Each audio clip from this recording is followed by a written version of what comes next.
When you write interactive stories, you probably have a hunch as to which options your readers will choose and which ones they won't. Sometimes you can see your fans sharing what path they took, but for the most part, you can only assume. Wouldn't it be great if you could see exactly how many people chose each option in every choice in your story, and exactly where readers were enjoying it and where they got bored? The awesome news?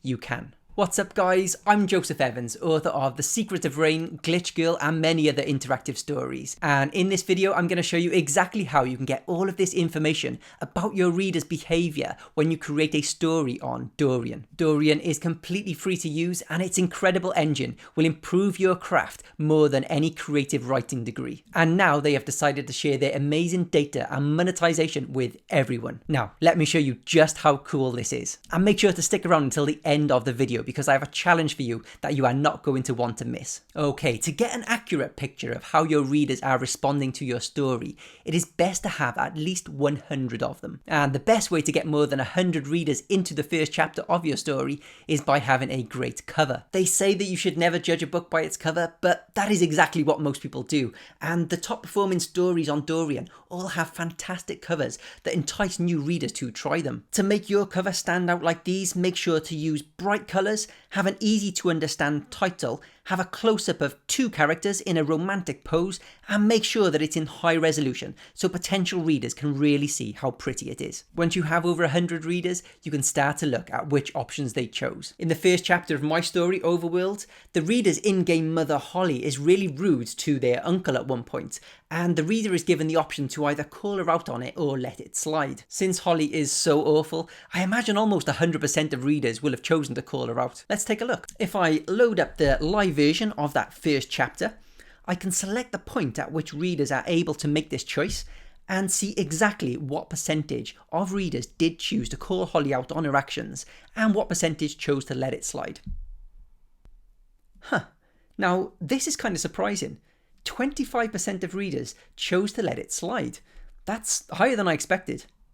Are some readers maybe scared of standing up to Holly, or are they maybe empathising with her in some way? At the end of the chapter, I have a small section of questions where the reader can give their feedback, and one of those questions is, what do you think of your mother, Holly? When I wrote this, I once again assumed that almost 100 people would say that they hated Holly. Let's see if I'm correct or not. Wow, that is almost 50-50.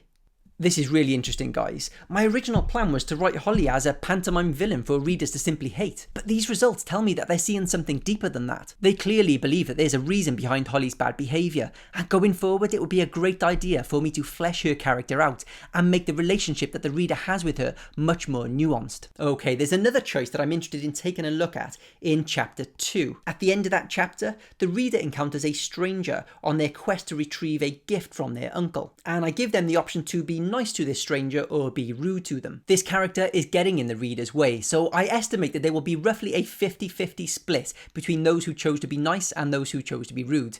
Let's see if I'm right. Gosh, look at that, guys.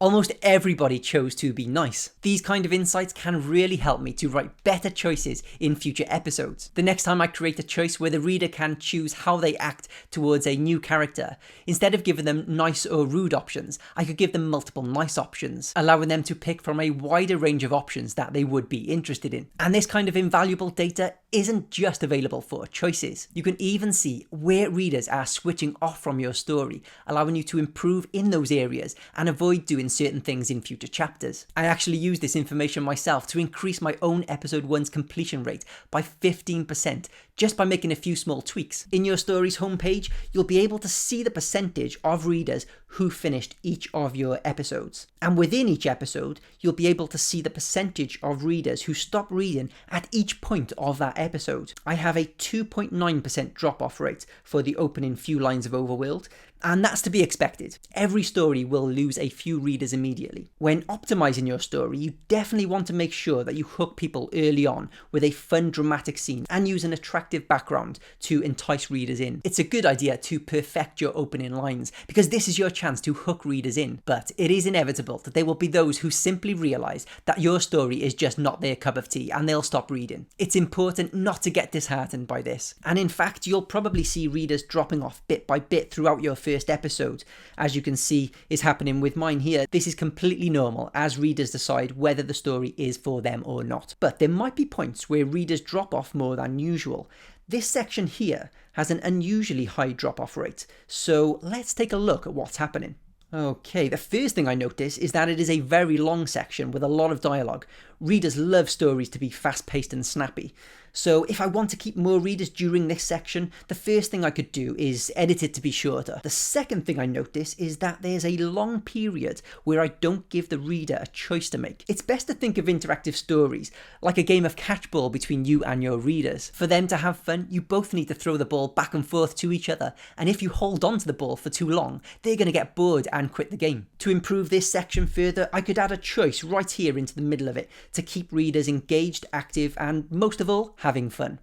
Incredibly, I can even go as in-depth as seeing how many readers dropped off on each line. So if I were to notice that a lot of readers turned off when a particular character said something specific, I could change that line and avoid writing similar lines for my characters in the future.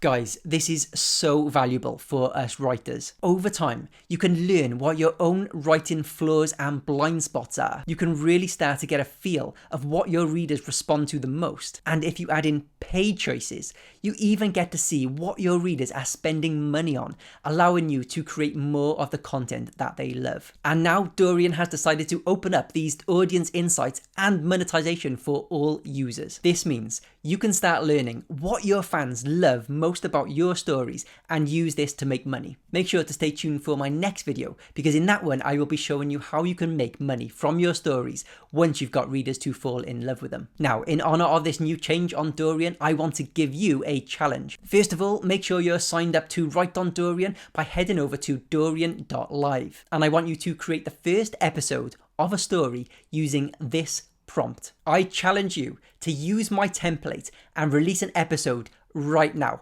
making sure that you publish it before the due date that's on the screen. The story with the highest completion rate that fulfills the requirements will win a big prize. Dorian is a platform where creators earn money when people spend hearts in their stories. The winning entry will get a whopping 100 hearts to support other creators. Remember, sharing as early as possible will allow you to learn what your fans love quickly, so don't hesitate. Go ahead and share your work fast. I know that you guys are amazing storytellers, so I can't wait to see your results. When you've completed the challenge, make sure to comment your story name and your numbers down below. Thank you so much for watching, good luck and happy writing.